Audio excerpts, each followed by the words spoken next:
This is true love. Wife cares for paralyzed husband.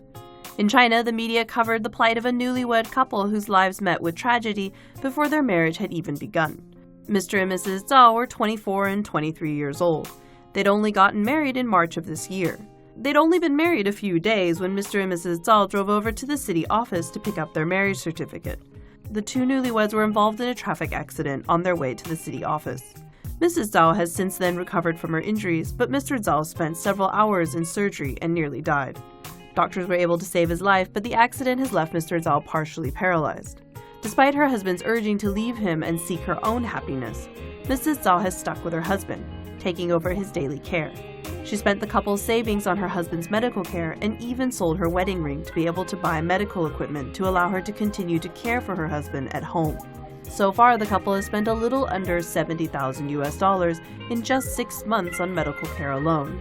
Mrs. Zhao's elder sister and young nephew help her care for her husband, sometimes just staying with him so she can take a nap or grab something to eat. Mrs. Zhao says she'll stay with her husband as long as she can, because when they were married, she promised to stay through sickness and health until death do we part. Like this video?